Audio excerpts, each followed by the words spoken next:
워낙 유명한 고전이기 때문에 아마 레미제라블이라고 하는 책을 모르는 분은 없을 것입니다. 빅토르 유고가 쓴 소설인데요. 거기 나오는 장발장이라고 하는 주인공이 있습니다. 배가 고파서 빵을 하나 훔친 죄로 무려 20년 동안 가혹한 감옥 생활을 합니다. 처참한 고통을 당하면서 내가 20년 동안 내가 이 감옥 생활을 마친 후에 나를 슬프게 하고 나를 상처 준 놈들을 가만히 두지 않으리라. 반드시 보복을 하며 내가 죽으리라. 그렇게 살다가 마침내 20년이 되어서 감옥에서 나왔죠. 그 주머니에는 뭐 빵 하나 사 먹을 돈이 없어요. 나흘 동안 이리저리 헤매다가 아주 자비를 베풀어 주신 성직자가 잠자리를 제공해 주었습니다. 한밤중에 갈증을 해소하려고 모처럼 잘 먹어서 이제 물을 찾다가 찬장을 뒤지게 되었습니다. 거기 보니까 멋진 은잔 하나 보이잖아요. 욕심이 들었습니다. 이걸 팔면 빵을 얼마나 사 먹을 수 있을 텐데 이걸 가지고 훔치고 도망갔습니다. 근데 그를 너무나 잘 아는 자베르 형사가 있었습니다. 이 자베르는요, 전과자는 절대로 변할 수 없다는 확신과 신념을 가지고 있었던 사람입니다. 그래서 어둠 속에 숨어 있다가 교회에서 나오는 요 장발장을 잡았습니다. 보니까 은잔이 있을 거 아니겠어요? 자베르 형사는 장발장을 교회로 끌고 갑니다. 김새를 알아차린 성직자가 이렇게 말합니다. 아이고, 다시 오셨군요. 반갑습니다. 아니, 내가 기다리고 있었습니다. 제가 은잔과 함께 촛대도 주었는데 촛대는 안 가져가지고 이거 가져가시죠. 여러분, 형사 자베르는 전과자 장발장이 은잔을 도둑질한 줄 알았는데 주었다는 사실을 알고 말을 더 이상 하지 못하고 바깥으로 갑니다. 근데 이 말을 들은 이 장발장은요, 감옥에서도 절대로 변화되지 않았던 이 자신의 삶이 이 따뜻한 성직자의 말 한마디에 새로운 삶을 살기로 결단하기 시작합니다. 사람은 이런 사랑에 변화되기 시작하는 거예요.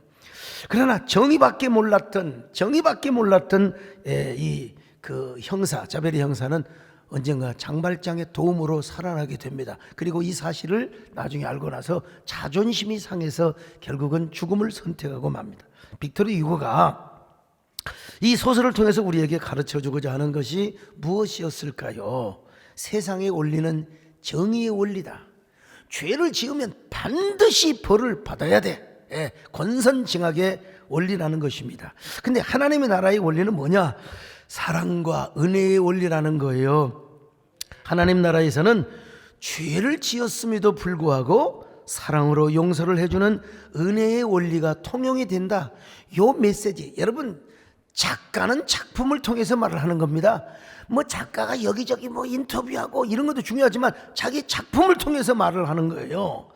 자, 오늘 본문이 이런 하나님의 사랑의 은혜의 원리와 용서의 원리를 잘 설명해 주고 있습니다.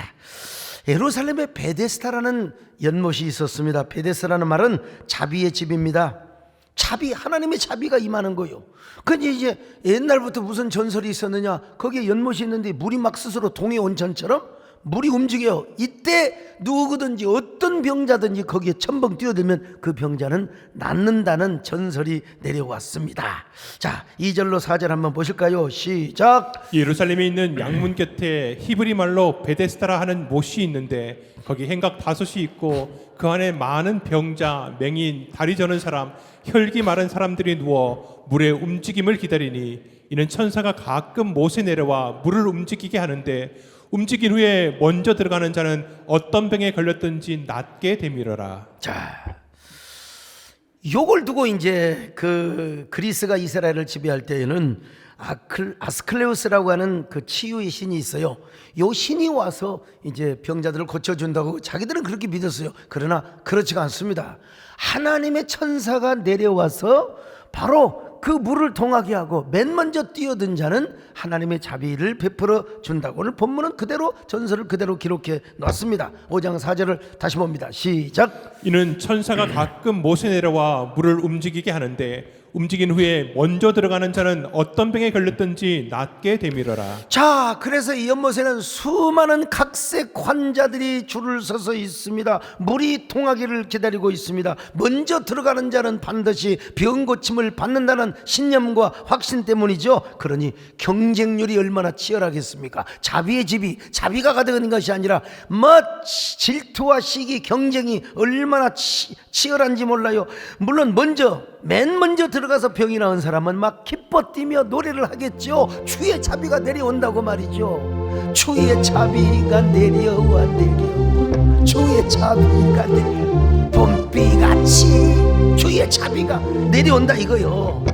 근데 첫 번째 뛰어간 사람만 주의 자비를 경험하는 거지, 두 번째 뛰어간 사람 아무 소용없어. 그러니까 거기는 뭐냐, 시기와 질투, 온갖 시샘과 온갖 경쟁이 치열하더란 말입니다. 그러니까 자비의 집이 아니라 경쟁의 집이요. 근데 6월절을 맞이해서 자비의 주인 되시는 예수님께서 베데스다 연못을 찾아가셨습니다. 거기에는 특별히 누가 있었느냐, 38년이나 중풍병자로 고생하던 환자가 있었습니다. 이 환자는 38년 동안 수백 번이나 남이 병이 고친 것만 바라보고 있었던 사람이에요. 그림의 떡만 구경하고 있었어요. 얼마나 마음으로 간절하였겠습니까? 그 간절한 마음은 뭐냐, 누구든지 나에게 와가지고 나 좀 물이 동할 때 물 속에다가 나를 좀 던져주면 얼마나 좋을까, 이 간절함이 가득했는데 예수님께서 가서 딱 보니까 그 환자가 벌써 병이 오래된 줄을 아시고 예수님의 시선과 연민의 마음이 그에게 집중이 되었던 것입니다. 자, 5장 5절로 6절 시작. 거기 38해 된 병자가 있더라. 예수께서 그 누운 것을 보시고 병이 벌써 오래된 줄 아시고. 오래된 줄 아시고. 여러분, 세상이 짧은 것도 같지만 결코 짧은 건 아닙니다. 여러분, 제가 이렇게 목회를 열심히 해왔는데 해봤자 지금 이제 38년 한 것 같아요. 우리 세대교회뿐만 아니라 신학교 다니면서 전도사하고 교회 개척하고 시골교회 개척하고 다 합쳐도 38년 39년 된 것 같아요. 여러분, 38년 동안을 제가 목회를 했는데 38년 동안 중풍을 앓았다고 생각을 해보세요. 가족으로부터 버림받았습니다. 이미 부모님은 돌아가셨을 것이고, 결혼을 했다 한들 아내도 떠났을 것이고, 자식이 있다 한들 여러분 김병의 효자 없다고. 그리고 형제간도 이미 그를 다 버려버렸어. 그를 도와줄 자는 한 명도 없어요. 자, 5장 7절을 봅니다. 시작. 병자가 대답하되 주여, 물이 움직일 때에 나를 못에 넣어주는 사람이 없어 내가 가는 동안에 다른 사람이 먼저 내려가나이다. 다른 사람이 먼저 내려가요. 언젠가 프랑스 파리에 우리 집사람 그리고 정권사님과 함께 파리에 갔어요. 근데 거기 목사님이 나이가 지긋하신 분이 아주 젊은 여자하고 살아요. 젊은 여자일 뿐만 아니라 이쁜 여자. 아이고, 그리고 애까지 나와가지고 좀 이상하다, 의아하다, 뭐라고 물어볼 수도 없고. 근데 아니나 다를까 본인이 고백을 하시는 거예요. 원래 본처이신 사모님께서 수년 동안 자리를 잡고 누워 계셨어요. 평소발을 잘 들었던지 세상에 씻어줄 때는 엎어놓고 씻어주고 또 그 뉘어놓고 씻어주고, 그리고 온갖 대소변을 다 받아주면서 그 수년 동안 단 한 번도 출국을 못하고 한 번도 한국에 나와본 적이 없이 그렇게 수년 동안 병수발을 다 들었다는 거예요. 그러다가 결국 사모님이 천국으로 떠나셨어요. 혼자 된 목사님이 얼마나 삶이 고독하시겠어요. 얼마나. 야, 인생이 이런 건가? 내 반려자가 이렇게 좀 갑자기 가면 모르지만은 그렇게 고생 다 시키고 결국 갔어요. 예. 그래서 만날 통곡하는 거예요. 새벽마다. 하나님, 내 인생은 어찌하면 좋습니까? 하나님, 나는 어떻게 이제 목회를 해야 된단 말입니까? 그러더니 어느 날 새벽 기도를 하는데 어떤 이쁜 자매가, 자기 교회 나오던 자매가 막 통곡을 하면서 기도를, 하나님 어쩌면 좋아요, 하나님 어쩌면 좋아요. 그리고 도진 자매가 강단 앞으로 올라와가지고, 목사님, 여러분 놀라지 마세요. 제가 목사님 곁에서 목사님의 목회를 도우면 안 되겠습니까? 그래서 물어봤어요. 제가 목사님의 반려자가 될 수는 없습니까? 아니, 도대체 무슨 말이냐고 했더니, 아니, 사모님 돌아가셨잖아요. 제가 그 자리에 차고 앉아 있을 수는 없습니까? 그래서 여차여차해서 여차저차 해가지고 그 젊고 착한 이쁜 아가씨를 세컨드 마누라로 얻게 되었다는 거예요. 참, 뭐 이렇게 장로님들 좋아하시는지 모르겠네. 근데 그 목사님 뭐라고 말한 줄 아십니까? 목사님들 앞에서 목사님들 내가 눈물로 고납니다. 사모님들 잘 섬기세요. 특별히 아플 때 잘 간병하세요. 예? 잘 간병하세요. 제가 그렇게 했더니 하나님께서 더 이쁘고 아름다운 아내를 저에게 선물로 주셨습니다. 별로 이렇게 제가 여러분 결심했어요. 내 우리 마누라 손을 잡고 당신 염려마, 당신 병들면 내가 정성껏 간호해 줄게. 내가 다 간호해 줄게. 대소변도 받아주리라. 근데 아직까지 저희 집사람은 쌩쌩이 살아 있습니다. 여러분, 베데스다 환자는 여러분 5년도 아니고 10년도 아니란 말이죠. 세상에 38년 동안이요. 38년 동안 병을 앓으니 누가 자녀가 있어요? 형제가 있어요? 아내가 있어요? 부모가 있어요? 없어요? 아무도 도와주는 사람이 없다 이 말이에요, 여러분요. 그러니까 그곳의 환자 가운데 가장 불쌍한 환자지요. 그래서 예수님의 시선과 마음이 그를 향하지 않을 수가 없었던 거지요. 우리가 여기서 한 가지 정말 붙잡아야 할 교훈이 하나 있는데요. 베데스다 연못 안에서의 법칙은 1등만 나. 1등만 나요. 1등. 예. 오늘 이탄 의원님 오셨는데 공부 잘했으니까 판사하셨겠죠. 1등만. 난 1등은 아주 그냥 끌어내리고 싶어 그냥.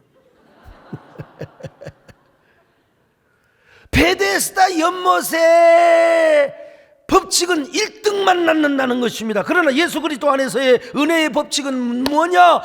누가 주님을 만나느냐. 오늘 주님을 만나시기를 축원합니다. 1등 되려고 하지 마시고 주님 만나시기를 축원합니다. 그런데 주님은 어떤 사람을 만나느냐? 강한 사람 안 만나요. 뻣뻣한 사람 안 만나요. 우리 예수님 어디를 가시든지 가장 연약한 자를 찾으셨습니다. 가장 추하고 고독하고 의롭고 뭐라고 할까요? 애롭고 아주 그냥 불쌍한 자를 찾으셨습니다. 그렇다면 오늘 우리는 주님 앞에 어떤 사람의 모습으로 서 있어야 되겠습니까? 주님 앞에 다약해야지요. 다약한 모습 뻣뻣해가지고 하지 마시고 다약한 모습으로 가장 추하고 외롭고 고독한 모습으로 주님을 만나야 됩니다. 나약하고 추한 모습뿐만 아니라 여러분, 나는 주님이 없이는 살아갈 수가 없어요. 진짜 우리 신앙인은 그래야 돼요. 주님이 없이는 살아갈 수가 없어요. 여러분, 우리 인간도요, 어떤 사람을 도와주고 싶습니까? 좀 굽신굽신거리고 나약한 사람 먼저 인사하고 뭐라 친절한 사람, 이런 사람을 도와주고 싶어요. 강한 자한테는 아분하지 그건 진정성이 없어요. 예. 정말 도와줘야 될 사람은 나의 도움, 정말 목사님 저 좀 도와주세요. 집사님 저 좀 도와주세요. 예. 그 사람이 어떤 사람이냐? 약한 사람입니다. 약한 사람. 여러분, 남자들 안 그렇습니까? 여자가요 막 뻣뻣해 가지고 그런 줄 알았다. 저놈의 종자 어쩌고 저쩌고. 여러분요, 마음 떠납니다. 여자분들 정말 정신 잘 차리셔야 돼요. 약해져야 됩니다. 여자가 뭐라고 하지 말고 저 인간 저 종자 그런 말하는 순간 남자는 벌써 메뚜기는 힘들어 가지고 저 다른 갈대를 찾으러 다니는 마음은 그렇게 되어 있어요. 여러분, 여자는 약해져야 돼요. 여자는 뭐 해야 돼요? 웃을 때 웃는다. 아니면 울어야 돼요. 여자가 눈물을 흘리지 않고 악을 썼으면서 막 싸움을 피우면서 막 가서 돈 벌어 안 오고 받아서 그러면 남자는 길 가다가 여자가요 막 혼자 가지 마시고 남편 눈치 보면서 뭐 어떤 대사 나올 줄 알죠? 아, 내가 왜 이러지? 아, 나 어지러워. 아이고, 그거 쓰러지려고 해야. 여러분, 남편은 당장 없고 여보 어디가 아파? 그리고 닭은 연세내 거로 달려갑니다. 주님 앞에서도 마찬가지입니다. 여러분, 주님의 도움이 전혀 필요 없는 강한 자의 모습으로 주님 앞에 서 있어요. 이런 사람은 뭐요? 그냥 뭐 졸고 있는 거지 뭐. 나는 오늘 우리 받아도 싸고 안 받아도 싸고 뭐 나는 여러분 나약하고 연약한 모습으로 주님 앞에 나갈 때 마침내 여러분 주님의 연민, 주님의 자비를 촉발시키는 거예요. 언젠가 제가 이런 고백을 한 적이 있어요. 내가요. 나는 주님 없이는 살 수가 없습니다. 주님이 도와주셔야 합니다. 나 인간적으로 여러분 주님 없이도 잘 살게 생겼잖아요. 인간적으로 보면요 막 굳세고 용기 있고 지혜 있고 명철하고 배짱 있고 아니에요 여러분요. 우리 신앙은 그런 게 아니에요. 주님 없이도 잘 사는 것은 오히려 나를 망하게 하는 거예요. 나는 주님 없이는 살 수가 없습니다. 주님이 도와주셔야 합니다. 주님 한 분만으로 만족합니다. 주님만 있으면 됩니다. 이거 아무것도 아닌 것 같지요? 근데 여러분 써보세요. 내가 썼더니 김석균 선교사님이 곡을 붙였어요. 한번 불러볼까요? 나는 주님 없이는 살 수가 없습니다. 주님이 도와주셔야 합니다.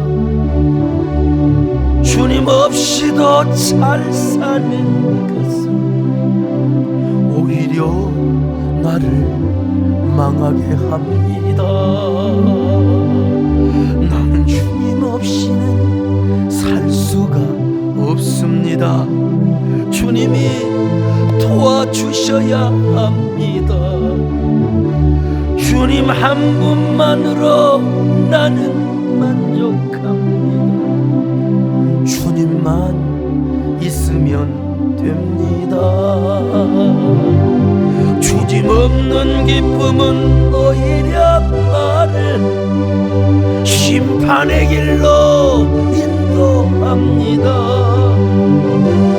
주님 없이는 살 수가 없습니다. 주님이 도와주셔야 합니다. 여러분 이 38년 된 환자는 정말 여러분 이제 도와줄 분은 주님밖에 없어요. 누구도 도와줄 사람이 없어요. 물이 통한다고 해서 누가 자기를 옮겨줄 사람도 없고 그런 얼마나 도움의 손길이 필요했겠습니까? 누군가 나를 도와주는 헬퍼, 조력자 필요했어요. 근데 어느 한 선량한 젊은 남자가 연민의 눈빛으로 자기를 가까이 와서 자비의 눈빛으로 쳐다보는 거예요. 그때만 해도 38년 된 환자는 예수님이 누구인 줄을 몰랐어요. 그런데 그가 너무나 자비로운 눈빛으로 연민의 눈빛으로 여러분 자기를 처량하게 쳐다보고 계시는 것이 아닙니까? 오늘 여러분의 신음소리에 여러분의 기도소리에 자비하신 눈빛으로 여러분 주님이 여러분을 다가오고 있음을 믿으시기를 바랍니다. 여러분을 쳐다보고 있음을 믿으시기를 바랍니다. 그러면서 두벅두벅 걸어오시더니 마침내 이런 질문을 하시는 거예요. 네가 낫고자 하느냐? 네가 낫고자 하느냐? 자 5장 6절 같이 봅니다. 시작. 예수께서 그 누운 것을 보시고 병이 벌써 오래된 줄 아시고 이르시되 내가 낫고자 하느냐? 네가 낫고자 하느냐? 여러분 38년 된 환자에게 주님이 주신 말씀이 한마디 말씀이 뭐냐? 네가 낫고자 하느냐? 아니 당근이죠. 지금 이 사람의 소원은 오매불망, 병이 낫는 거예요. 하면 자기 발로 좀 걸어 다녀 보는 겁니다. 아무튼간에 그러면 그냥 예스, 네, 아멘 하면 끝나는 겁니다. 여러분요. 근데 왜 주님께서 이런 것을 물어보실까요? 이유는 하나, 기대감을 불러일으켜 주기 위해서요. 사람은 기대감이 없으면요 아무리 나사줘도 원망합니다. 왜 나를 나사줬냐고. 기대감이 있어야 됩니다. 소망이 있어야 됩니다. 오늘 여러분의 소망은 무엇입니까? 여러분의 기대감은 무엇입니까? 여러분 주님 앞에 기대감을 가지고 나오시기를 바랍니다. 소망을 가지고 나오시기를 바랍니다. 네가 낫고자 하느냐? 여러분 오늘 여러분은 주님께서 어떤 질문을 하신다고 생각하십니까? 록펠러를 모르는 사람은 이 세상에 없어요. 잔디 록펠러 11조 많이 해서 11조 목사님 오늘 11조 강조하느냐? 천만의 말씀이요. 11조를 잘해서 복을 받았지만 처음부터 그렇게 형통했느냐? 그건 아니었다는 거예요. 부지런히 껌파리하고 많이 돈 벌어서 부지런히 직장 생활해가지고 여러분 돈을 모아서 이제 탄광을 인수받았어요. 알고 봤더니 폐광이나 다름이 없는 탄광이요. 꿈을 꾸면서 인부들을 동원하여 땅을 파고 들어가는데 전혀 돌덩어리만 나오지 석탄이 나오지를 않는 거예요. 더 이상 돈이 없어 월급도 못 줍니다. 몇 달을 월급을 못 줬더니 세상에 얘 그냥 광부들이 얼마나 여러분 거칩니까? 그냥 탄광에다 가다 놓고 돈 줘, 돈 안 줘, 막 그냥 그러 막 대모를 하기 시작하는 거예요. 딜레마에 빠졌어요. 아, 나는 여기에서 포기해야 된단 말인가? 머릿속에 긍정과 부정, 신앙과 불신앙이 계속해서 교차하고 충돌하고 있었습니다. 다시 엎드려 기도합니다. 하나님, 제 인생 이대로 끝나는 건 아니죠. 저에게 왜 이런 시련을 주는 것입니까? 그때 주님께서 록펠러에게 이런 질문을 하시는 겁니다. 하나님이 우리에게 질문하시는 것 자체가 축복입니다. 야, 너 지금까지 누구를 믿고 살아왔느냐? 지금까지 누구 믿고 11조에 왔느냐? 네가 정말 이 시간 원하는 것은 무엇이냐? 예, 석탄입니다. 이렇게 대답을 하고 싶었는데 순간적으로 뭐라고 대답을 한 줄 아십니까? 제가 원하는 건 하나님 당신입니다. 야, 제가 이 자리에서 주님을 기대해도 될까요? 하나님의 은혜를 기대해도 될까요? 나는 이제 주님 없이는 살 수가 없습니다. 주님이 도와주셔야만 합니다. 여러분, 록펠러가 그냥 돈 번 거 아니에요. 이런 고백을 했다는 사실입니다. 주님이 나를 도와주셔야 된다는 겁니다. 주님 없이는 내가 살아갈 수가 없다는 거예요. 오늘 돈 잘 벌기 위해서라도 여러분, 록펠러 같은 하나님의 은혜를 받으려고 하는 사람, 오늘 이 고백의 노래를 한번 제대로 한번 불러보세요. 나는 주님 없이는 살 수가 없다고 말이죠. 나는 주님 없이는 살 수가 없습니다. 주님이 도와주셔야만 합니다. 주님 없이도 잘 사는 것은 오히려 나를 망하게 합니다. 나는 주님 없이는 살 수가 없습니다. 주님이 도와주셔야 합니다. 주님 한 분만으로 나는 만족합니다. 주님만 있으면 됩니다. 주님 없는 기쁨은 오히려 나를 심판의 길로 인도합니다. 주님 없이는 살 수가 없습니다. 주님이 도와주셔야.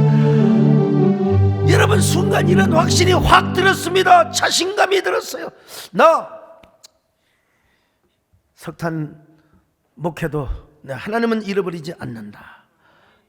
그러면서 일어나서 광부들을 설득했습니다. 여러분, 조금만 더 깊이 한번 팝시다. 조금만 더 깊이. 내가 기도하겠습니다. 한번 속는 셈 치고 또 한번 파봅시다.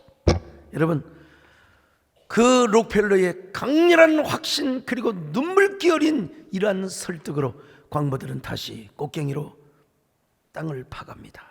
여러분, 얼마 동안을 파고 들어가는데 갑자기 검은 물이 막 석탄보다 더 검은 물이 막 치솟아 올라요. 이야, 이게 뭔 줄 아세요? 석유였습니다. 석유가 원래 원유는 막 새까맣게 나와요. 그래서 록펠러가 석유왕이 되었고, 록펠러가 얼마나 많이 돈을 많이 벌었느냐. 뭐 요즘 돈 많다고는 게이츠나 빌 게이츠 있잖아요. 일론 머스크. 여러분, 2배 반 3배 이상의 돈을 많이 번 사람이에요. 그렇게 많이 마이크로소프트 할 것 없이 어떤 부자라도 록펠러를 아직 능가할 수가 없습니다. 오늘 저는 여러분에게 한번 질문하고 싶습니다. 주님은 여러분에게 이 시간 어떤 질문을 하고 계시는가? 네가 낫고자 하느냐? 네가 회복되고자 하느냐? 네가 새로워지고자 하느냐? 너가 더 큰 복을 받고자 하느냐? 오늘 우리가 이런 질문을 받아야 됩니다. 그렇다고 이 질문은 아무에게나 하는 것이 아니에요. 주님 앞에 가련한 사람, 저 베데스다 연못에 38년 된 환자와 같은 사람에게 이런 질문을 주시는 거예요. 네가 낫고자 하느냐? 네가 낫고자 하느냐? 여러분, 그러면 뭐라고 대답해요? Yes, okay, of course. 당근이죠, 당근. 그렇게 대답할 수 있는데 오늘 38년 환자는 그러지 않았어요. 주여, 물이 움직일 때 나를 못에 넣어주는 자가 없어서 내가 물에 들어갈 수가 없나이다. 자, 5장 7절 같이 보실까요? 시작. 병자가 대답하되 주여 물이 움직일 때에 나를 못에 넣어주는 사람이 없어 내가 가는 동안에 다른 사람이 먼저 내려가나이다. 어찌 보면 신세 타령과도 같이 보입니다. 그러나 신세 타령의 측면이 전혀 없다고 할 수는 없겠지만 적어도 요 고백이 뭐냐? 주님의 연민과 자비를 촉발시키는 대답이었다는 것입니다. 여러분, 주님이 너무나 민망히 여기고 불쌍히 여겨 주셨다 이거예요. 여러분, 물론 지금 이 순간에는 그 환자가 예수님이 누구인가를 확실히 알 수는 있다고 볼 수 없어요. 그가 진짜 메시아인가, 다윗의 자손 하나님의 아들인가, 뭐 그건 몰라. 예. 그럼에도 불구하고 그를 뭐라고 불렀느냐? 주여라고 불렀어. 주여, 주여. 주여라고 부르는 걸 보면 적어도 이 착하신 분이, 이 착하신 선생님, 랍비 선생님께서 나를 일으키는 것은 뭐 상상도 못했겠죠.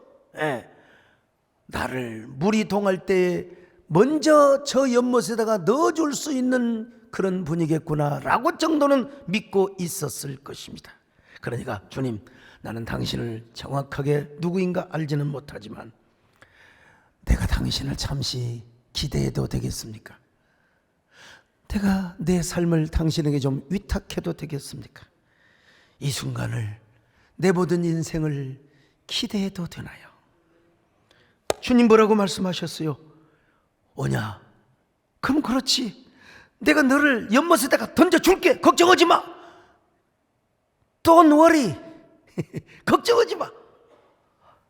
근데 주님께서 그런 말씀 안 하셨어요. 그런 말씀 하면 얼마나 좋겠습니까? 한마디 말씀, 일어나 내 자리를 들고 걸어가라. 일어나 내 자리를 들고 걸어가라. 자, 5장 8절입니다. 시작. 예수께서 이르시되 일어나 내 자리를 들고 걸어가라 하시니. 여러분, 이런 반전이 어디가 있어요? 나를 좀 던져주세요. 나를 저 연못가에다 던져주세요. 아니야, 베데스다의 진정한 주인은 누구야? 나야, 나야, 나란 말이야, 나야란 말이야. 당신은 물속에 들어갈 필요가 없어. 베데스다의 연못의 주인인 누구냐? 예수 그리스도, 내가 당신을 치료해 주겠다는 것입니다. 그런데 당신은 지금 저 연못에 가려고 하지 말고 일어나. 지금 당장 일어나요. 지금 당장 일어나요. 자리를 들고 일어나요. 자, 5장 8절입니다. 시작. 예수께서 이르시되 일어나 내 자리를 들고 걸어가라 하시니. 걸어가라.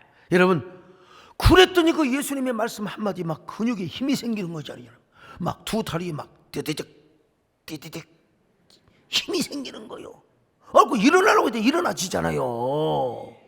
일어나지잖아요. 어제 저 고향의 시골 동네 그 교단은, 우리 교단은 권사 안수를 안 하는데 거기는 권사 안수를 하시더라고. 근데 어느 권사님이 무릎을 꿇고 안수 기도를 받는데 일어나지를 못하는 거예요. 워낙 뚱뚱하시고 워낙 무릎이 안 좋으셔가지고 못 일어나는 거예요. 그래 목사님 둘이 부축을 해가지고 일어나서 그런데 여러분, 야, 그것도 하나님 은혜인데 얼마나 어메이징하고 얼마나 리마커블한 원더풀한 얘기입니까? 38년이나 중풍이 걸려서 전신불수가 되었던 저 38년 환자가 머리에서 발끝까지 싹 다 갈아엎어 주세요. 그래가지고 여러분, 이 양반이 쫙 일어나 버렸어요. 정말 나도 여러분 사역하면서요, 이런 사역 좀 여러 번 했으면 좋겠어요. 막 들것에 들려왔는데 일어나 하면 펄떡펄떡 일어나고 말이죠. 그것도 그냥 용서하십시오. 좀 귀티나는 분들, 막 수조 원의 돈을 가지고 있는 분, 하나님께서 온전하게 이 말을 명령할 수 있는 분은 예수님밖에 없습니다. 사실은 이제 성령의 권능을 주셔서 성령의 감동을 가지고 우리가 예수의 이름으로 명할 수는 있죠. 근데 아무나 명한다고 되는 게 아니에요. 성령의 감동이 와야죠. 여러분, 요한 사도와 베드로 사도는 성전 미문 앞에 있는 안전뱅이를 향하여 금과 은은 내게 없어도 내가 예수 그리스도의 이름으로 명하노니, 나사렛 예수 이름으로 명하노니 일어나 걸어라 했잖아요. 참 이런 역사가 있으면 좋겠어요. 근데 우리가 일단요, 남에게 뿐만 아니라 성령의 감동으로 내 자신에게부터 그런 말을 할 필요가 있습니다. 우리는 우리 자신을 너무 방치하거든. 너무 함부로 대해요. 예수 믿지 않는 사람들도요, 보면은 우리 안에 부정적인 자아가 있고 긍정적인 자아가 있다는 사실을 알아요. 그래서 부정적인 자아가 있는 사람은 막 내가 나를 무시해, 내가 나를 막 험담하고, 내가 나를, 그러니까 막 자학하고 쓸데없는 열등의식, 비교의식이 빠지며 살아가는 거죠. 그래서 정신과 의사인 문효한 박사님은 나는 왜 나를 함부로 대할까라는 책을 통하여 부정적인 자아가 형성되어 있는 사람을 향하여 이렇게 조언하고 있습니다. 거울 속에 비친 자신을 바라볼 때마다 안녕이라고 인사하세요. 안녕. 거울 바라보면서 안녕. 자기 실수나 자기 부족함에 대해서 괜찮아, 그럴 수도 있어. 응? 고통 속에 빠질 때 스스로 가슴을 토닥이며 많이 힘들지? 힘든가 봐. 괜찮아. 안녕? 여자분들 화장하면서 자꾸 이렇게 뺨만 때리지 마시고 화장하면서 보면서 안녕하세요. 안녕? 안녕? 여자분들 딱 보면 뭐 눈매가 아름답고 또 이게 볼태기가 이쪽만 예쁘다고 여자냐? 우리 남진 장로는 마음이 고와야 여자라고 하는데, 여자를 그래도 인물을 전혀 안 볼 수가 없잖아. 여자 중에 가장 중요한 게, 여러분 관상학적으로 관상 보는 사람들도 입이 아름다워야 된대요. 눈이 아무리 아름다워도 이러면 안 돼요. 그리고 입이 아무리 아름다운 사람도 이러면 복이 달아난대요. 네. 안 믿는 사람도 그런 얘기를 한다니까. 그래서 할 수 있으면 여자는 입이 커야 되고 아름다워야 돼. 입이. 그래갖고 이 입을 가지고 안녕. 그래서 이제 입 큰 여자와 결혼하라는 이야기가 거기에 있는 거예요. 아무튼간에 여러분, 하물며 우리 그리스도인이겠습니까? 우리 그리스도인은 긍정적인 자아가 형성되어 있을 뿐만 아니라 창조적인 자아가 형성이 되었어요. 여러분, 그리스도 안에 있는 사람은 다 누구나 여러분 새로운 피조물이 되었다고 있지 않습니까? 고린도후서 5장 17절 읽습니다. 시작. 그런즉 누구든지 그리스도 안에 있으면 새로운 피조물이라. 이전 것은 지나갔으니 보라 새 것이 되었도다. 자, 제가 왜 이런 얘기를 하느냐? 환자가 고침을 받는 다음에 주님께서 그에게 뭐라고 말씀한 줄 아세요? 고침을 받았지만 더 심한 것이 생기지 않도록 하거라. 다시는 죄를 범치 말라고 했어요. 5장 14절입니다. 시작. 그 후에 예수께서 성전에서 그 사람을 만나 이르시되 보라 내가 나았으니 더 심한 것이 생기지 않게 다시는 죄를 범하지 말라 하시니. 여기서 모든 병은 죄가 근원이라는 거예요. 모든 병의 근원은 죄라. 그런데 고질적인 질병의 뿌리 중에 하나가 뭐냐면 우리 안에 뭐요? 부정적인 자아가 형성이 되는 거예요. 새로운 피조물이 되었는데도 불구하고 막 예수 믿는 사람이 돼가지고 막 불평하고 막 입을 막 삐죽삐죽 이런 뭐 복이 왔다가도 푹 늘어가지. 안녕?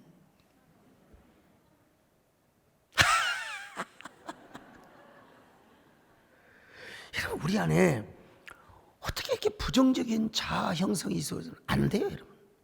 창조적인 자아가 형성이 되어가지고 이런 사람에게 뭐가 임해요? 하나님의 자비가 임합니다. 성령의 감동이 임하는 거예요. 자, 이럴 때 우리는 하나님의 말씀을 적용할 수 있습니다. 일어나 걸어라. 먼저 누구에게? 자기 자신에게. 사랑하는 딸아, 서목사, 왜 오늘은 우울해? 왜 오늘은 이렇게 자꾸 힘들어하는 거야? 여러분, 저도 맨날 좋겠습니까? 막 정말 여러분, 요즘 왜 이렇게 저를 칭찬하는 사람들이 많습니까? 못 잡아먹어서 환장한 사람도 많고. 괜찮아요 여러분. 뭐 욕하면 기분 좋을 리는 없지만 그래도 그거 무시하고 살아야지. 어떻게 옛날부터 욕을 많이 먹으면 오래 산답니다. 오래 살아. 그래서 일찍 죽기는 다 틀렸어요. 나는 여러분 미안해요. 오래 살 거예요. 특이점이 온다는 걸 분명히 저는 경험할 거예요. 아무튼 간에 김 집사야 왜 이렇게 누워있어? 왜 이렇게 마음 우울해하는 거야? 왜 이렇게 부정적으로 생각해? 고민하면 할수록 고민의 수렁텅이에 빠져가는 거야. 네 자리를 들고 일어나. 주께서 새 힘을 주실 거야. 주님께서 일어나고 하잖아. 너 사명의 자리로 걸어가. 축복의 자리로 걸어가. 은혜의 자리로 걸어가. 걸어가라. 할렐루야. 일어나 걸어라. 내가 새 힘을 주리. 일어나 내 너를 자 나의 등 뒤에서 나의 등 뒤에서 나를 도우시는 주 나의 인생길에서 지치고 고나야 매일처럼 주어한 것이 나를 밀어주시고 일어나라 일어나 내가 일어나 걸어라 내 눈을. 근데 이게 아무리 외쳐도 안 될 때가 있어요. 이게 아무리 내가 나에게 명령하고 환자에게 명령하고 아무리 일어나 그래도 안 될 때가 있다니까. 그때 우리가 뭐 해야 돼요? 주님께 기대하는 거예요. 주님께 기도하는 거예요. 우리가 기대하면 우리가 기대한 것보다도 더 위대한 것으로 채워주시는 하나님. 마치 여러분 베데스다 38년 환자는 예수님이 오셔서 자기를 그냥 업어다가 저 연못에다가 갖다 던져주기를 원했단 말이죠. 그럴 필요도 없어. 물이 언제 동할지도 모르고. 주님께서 일어나 네 자리를 들고 걸어라. 자, 오늘 여러분 이 말씀을 들으면서 어떤 생각이 드십니까? 여러분의 모습이 어떤 모습으로 비춰집니까? 여러분 그림자 속에 자꾸 숨으려고 해요? 아니면 주님의 은혜의 강체를 향하여 여러분 나가고 계십니까? 얼마나 주님을 기대하고 계세요? 오늘 베데스다 환자처럼 반쪽 정도만 기대하고 있습니까? 괜찮아요. 왜? 뭐 그렇다고 믿음이 어린 사람이니까 괜찮다고 하는 거예요. 뭐 그렇다고 해서 내가 반신반의해도 좋다는 말은 아닙니다. 주님을 믿는 쪽으로 내가 아직은 성령 충만하지 않고 내가 능력이 없고 내가 아직 아무것도 할 수도 없어요. 그렇지만 내가 주님께는 기대하고 싶어. 네. 그런 사람에게 주님은 더 큰 역사, 더 큰 기대, 더 큰 응답으로 여러분 채워주심을 믿으시기를 바랍니다. 희한한 것은 내가 주님을 의지하려고 하는 그 순간, 주님께 기대하는 그 순간 성령이 오셔서 내 마음을 감동하시는 거예요. 믿음을 주십니다. 능력을 주십니다. 의지할 수 있는 힘을 주십니다. 여러분 주님께서 손을 내밀어 주십니다. 여러분 문제는 뭐냐? 우리가 얼마나 주님 앞에 연약한 모습으로 서 있느냐, 이게요. 베데스다 연못의 법칙은 1등만 살아남는 경쟁의 원리 속에 있었어요. 맨 먼저 들어가는 사람만 여러분 나섰다 이 말이에요. 그러나 주님 앞에서 진정한 1등은 누굽니까? 주님을 만난 사람이요. 주님 어떤 사람을 만나주느냐 이거요. 연약한 모습으로. 아유 주님 왜 이러죠? 연약한 모습으로, 처절한 모습으로 주님을 만난 사람. 오늘 여러분 그래서 우리 주님 앞에 연약한 사람이 되시기를 바랍니다. 그냥 불쌍한 사람으로 주님을 만나시기를 바랍니다. 나약한 사람으로. 그래서 여러분 2절의 고백은 뭔 줄 아세요? 나는 주님 없이는 숨 쉴 수가 없습니다. 살 수가 없는 게 아니라 숨도 쓸 수가 없어요. 주님이 사랑해 주셔야 합니다. 주님 없이도 잘 사는 것은 오히려 나를 숨 막히게 하는 겁니다. 이런 역설이 어디가 있어요? 이런 역설이. 나는 주님 없이는 숨 쉴 수가 없습니다. 주님이 사랑해 주셔야 합니다. 이 고백이 나는 내 고백뿐만 아니라 여러분의 고백이 되시기를 바랍니다. 여러분의 고백의 노래가 되시기를 바랍니다. 나는 주님 없이는 숨 쉴 수 없습니다. 주님이 사랑해 주셔야 합니다. 주님 없이도 잘 사는 것은 오히려 나를 숨막히게 합니다. 나는 주님 없이는 숨 쉴 수가 없습니다. 주님이 사랑해 주셔야 합니다. 주님 한 분만으로 나는 만족합니다. 주님만 있으면 됩니다. 주님 없는 평안은 오히려 나를 실패의 길로 넘어뜨립니다. 주님 없이는 숨 쉴 수가 없습니다. 주님이 사랑해 주셔야. 주님 없는 기쁨은 오히려 나를 심판의 길로 인도합니다.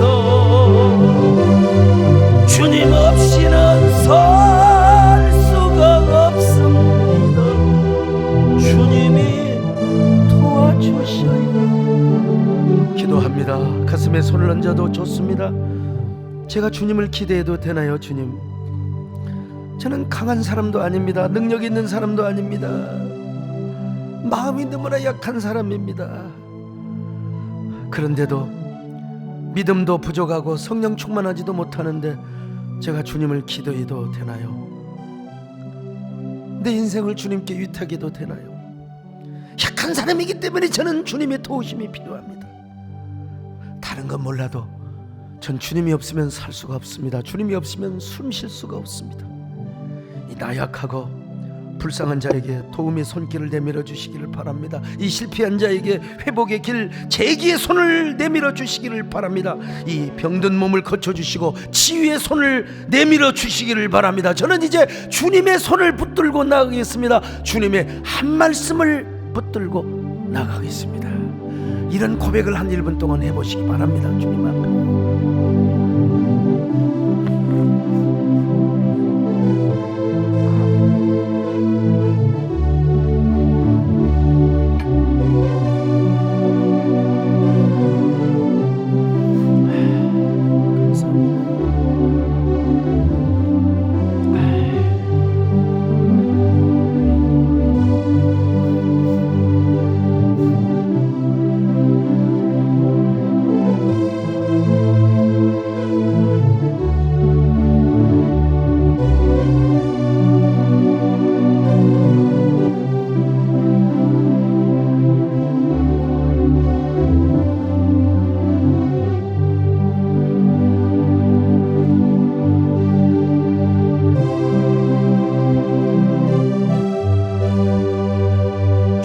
없는 기쁨은 오히려 나를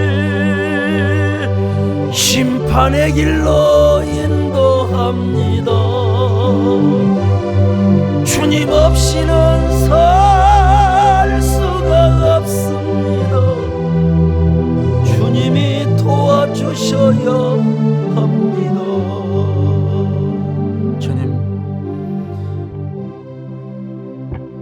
주님이 없으면 살 수 없는 나약한 저희들, 그럼에도 불구하고 때때로 교만하고 자랑하고 혈기를 부리고 난장판의 삶을 살 때가 있습니다. 주님, 모든 삶을 회개하고 다시 나약한 자가 되게 하여 주옵소서. 주님 앞에 강한 자가 되지 않고 나약한 자가 되어 주님을 기대하고 주님을 의지하고 언제나 기도하며 살아가는 저희들 되게 하여 주옵소서. 주님의 손을 붙들며 살아가기를 원합니다. 주님이 주신 그 한 말씀을 붙잡고 나가기를 원합니다. 오셔서 우리의 손을 붙잡아 주옵소서. 예수님의 이름으로 기도 올려옵나이다. 아멘.